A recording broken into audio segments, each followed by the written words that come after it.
Hello again! Today's video is actually going to be going over some cooking.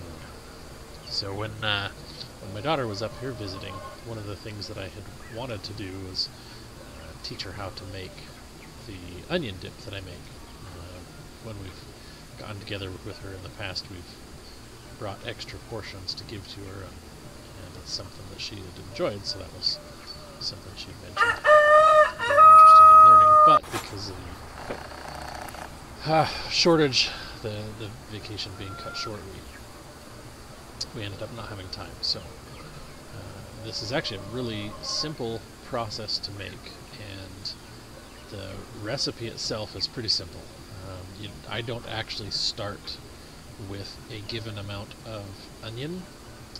I just grab whatever onions I want to make that day and start cooking away. You could actually start with like one onion and see what you get. I don't actually know what the ratio of weight from the fresh onion to the cut onion is. So I just figured out, a long time ago what it was, and I actually have a spreadsheet that I use, and I put in the total weight after I prep the onion. Oh, apparently this is a cooking faux pas from back in the day. You should never use the knife or cutting board for anything other than onion after you've cut onion on it, unless you've washed it, which obviously I didn't, because, whatever. That's not something I've ever worried about. I found that quite entertaining from an old cookbook. But anyway, so we're actually going to use bacon grease. You could use butter or lard or tallow or chicken fat or any fat that you have on hand. Vegetable oil would actually work also. But we wanted the bacon for something else, and so figured that would be a good way to use the bacon grease. So we're going to cook up some bacon real quick. This step can be left out, obviously, and would save a few minutes.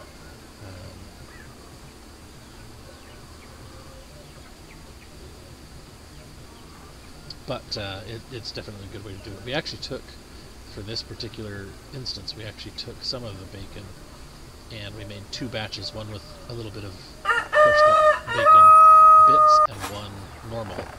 I liked the one that was normal, but there was actually kind of a 50-50 opinion on whether, who liked the bacon and who liked the normal. So that's something you could definitely add to it. Also, you can control the texture of the final product by changing how you how you cut the onions. These are largely chopped because I wanted nice big onion pieces. I've done where I've minced the onion pretty much, like into little 1/8 to 1/4 inch sized pieces, and that produces a really fine texture for the final product. I like a little bit of chunk to it. I've also done times where I will do different sizes, so I'll take like half the onions and slice them and leave that whole, or leave the slices. I'll cut the onion in half and then slice each half, so you get a half round. And then I'll do the other half of the onions as a fine dice. But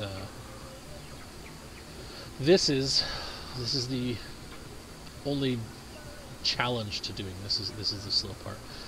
We're visiting some friends for the weekend, and so we're using their kitchen. And I don't like to cook in anything other than cast iron for stuff like when I'm trying to saute. And they only had one cast iron pan, and I didn't think to bring extras, so I'm just working my way through it. And you can also affect the flavor, you don't have to completely caramelize everything. You can caramelize everything until it's like all super brown. You know, experiment a few times. Make a batch with really caramelized, really sautéed, you know, onions, and then make a batch with freshly just slightly browned, and see what you think of the flavor. The more dark they are, the richer the flavor you get, obviously. But I do actually like a little bit of the kind of the freshness of the onion a little bit. So you'll see this batch I don't brown quite as much as the other one.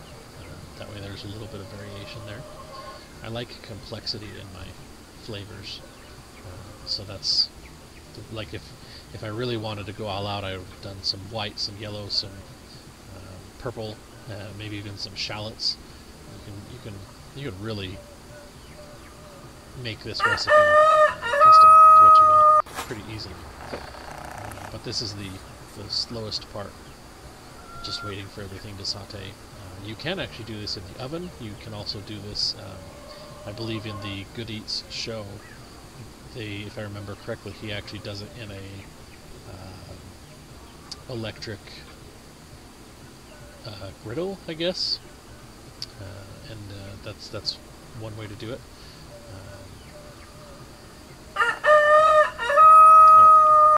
I guess I have to correct myself. This is the batch that I actually went further and browned further than the first batch.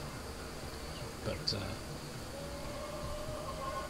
once you get the onions sautéed, and again, I haven't actually measured anything at this point, but now that I have everything done, oh, last batch, I forgot there was two. Once everything's done, then I'll weigh the total amount, throw that in the calculator, and it'll come up and tell me exactly how much of each spice type that I need to use. So then you take your spices, mix them in, and we'll cover that in just a minute, but you can also change the flavor. I've done sometimes, instead of mayonnaise, I've done yogurt, just a plain yogurt. That gives it a little bit more tanginess. You can do some sour cream and some yogurt and some mayonnaise. It's really just,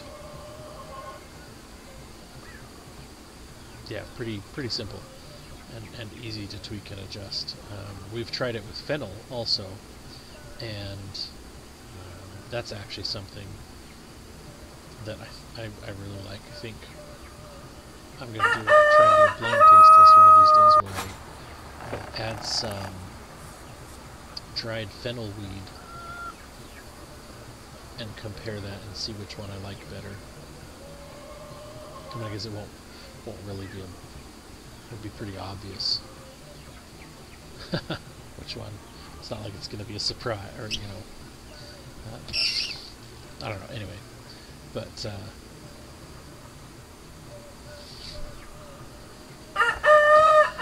right. So always clean your cast irons when they're still hot. So now I've got the total weight, because I knew I measured the bowl before I started using it. So then I subtracted it and I just put everything into that spreadsheet. And this is a blend of SGOP, which was a little bit of cheating.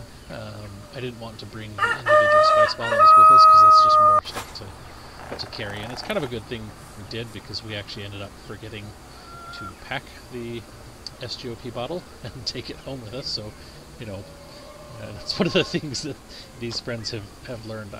I'm somewhat forgetful sometimes, and so they generally tend to get spices for free when I leave them at their place. So yeah, but anyway, so like I said, once the spices are mixed, I take them out, measure them into 130 gram packets, and I took one of the packets and put them in one bowl, one of the packets, or one of the measurements, and put them in the second bowl, then added the bacon into the one. So back to the spice. The SGOP stands for salt, garlic, onion, pepper, and it's smoked salt, garlic powder, onion powder, and ground white peppercorns. And it's equal parts of each, so it was a close enough blend that I didn't mind having the little bit of extra bite that gave me from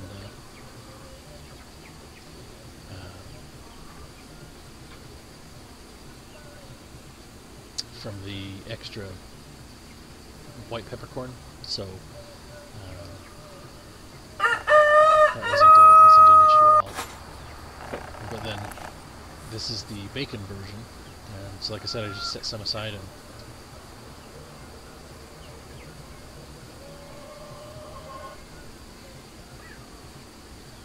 we now have a bacon version, we now have a regular version. Set the bacon aside for the next project, and then I will just take all of the individual packets, roll them up to squeeze all the air out, and then stick them in the fridge. Once they're cooled off, then I'll write on them what they are, and the date, and the recipe, so that, add 1 pound of sour cream and 8 ounces of mayonnaise, and then I'll eventually put them all in the freezer for long-term storage. So works out to be a quite delicious dip. But that's it. Pretty simple. Thank you for watching. Stay safe out there, and God bless you and yours.